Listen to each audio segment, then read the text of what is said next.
speech?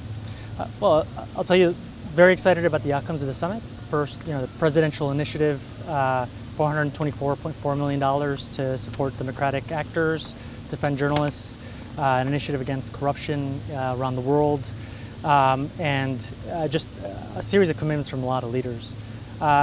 So President Bolsonaro, I think, is one of several contributors from Latin America, and I hope that as we pull together all the different voices that came out from not just the leaders of Uruguay, Costa Rica, and Chile, some of our strongest democracies, but also one of our largest democracies, Brazil, is trying to inform really our planning for the Summit of the Americas. Did you like his speech?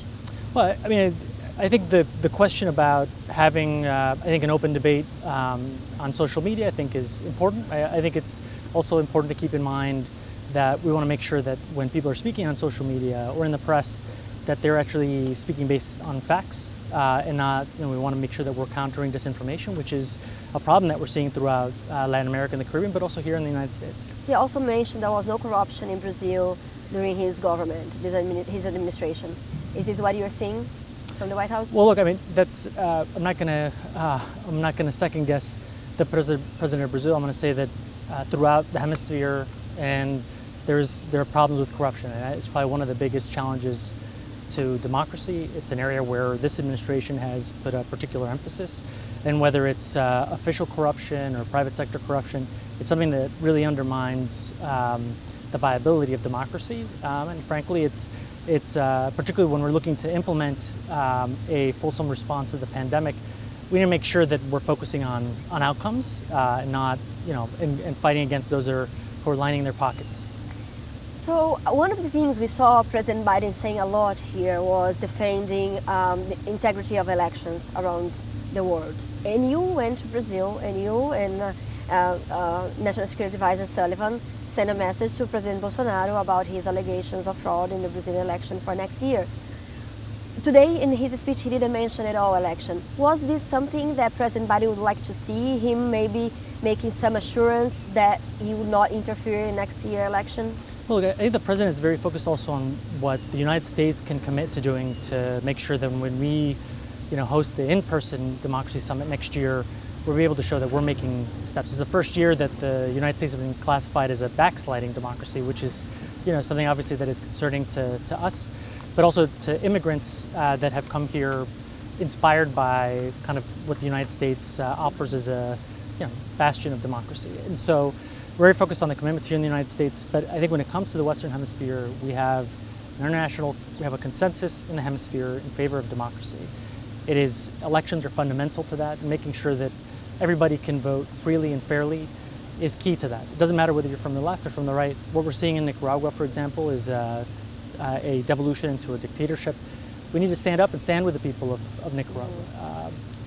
More importantly, beyond elections themselves, it's how governments conduct themselves in a way that is trying to be responsive to the people that voted for them, being transparent, and really being inclusive, and ultimately what is an ethos of the President of the United States, which is to try to find bipartisan consensus, which he demonstrated in the passage of major legislation here in the United States. So for next year, you talk about next year's summit for democracy that's going to be in person, and I remember you saying last week that the countries we're going to be invited next year are the ones making commitments now and follow up on these commitments. So what would you like to see from Brazil to be able to be invited for next year? What would it take to Brazil to be invited next year? What would you like to see Brazil doing? Of course. So I think we're still reviewing all the different commitments that the leaders have made. We think that Brazil is a robust democracy.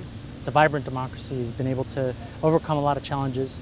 And so we're going to study what commitments the Brazilian government made. We're going to look at basically, I think, having the leaders of Uruguay, of Chile, of Barbados, Costa Rica, our strongest democracies, lay out a roadmap for the Summit of the Americas.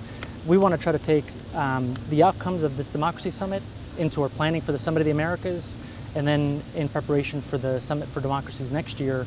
I think we're going to leave those out in the open. We're going to engage in a discourse and with journalists and others, and I think based on that, to make a decision on who's invited back.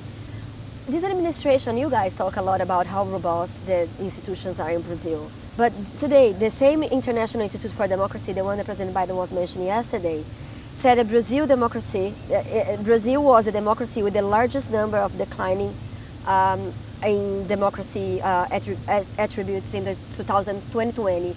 So why is the government here, the administration, say that institutions are strong there, but all the numbers are pointing to a different direction? Well, the numbers are going down for democracy, aspects. Well, we're seeing it throughout the hemisphere, and also if you look at Latino Barometro, the view of Latin America and the Caribbean of democracy as the best model system of government has gone back. It's still robust, but it's gone back.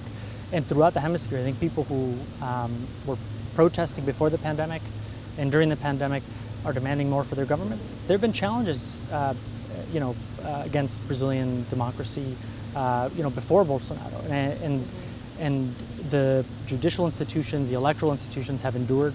I do think fundamentally Brazil can teach a lot to the world about how strong institutions can overcome any challenge. And so I think the commitment that we must have, not just in Brazil, but the rest of the hemisphere, is how we can engage in this discourse about strengthening these institutions, having an open conversation, an open debate about how we can be better democracies.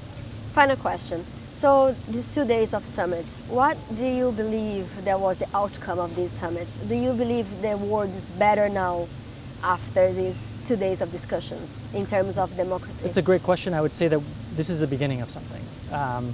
In addition to the summit, you saw several actions by the U.S. government, a global initiative against corruption. We came out with a series of sanctions against corrupt actors.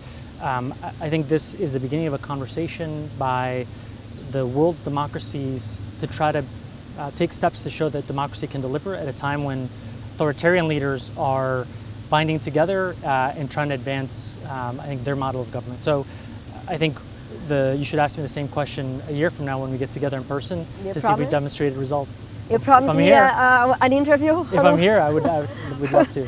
Promises. Thank you so much for this. This is great. Do you would like to add anything else on the...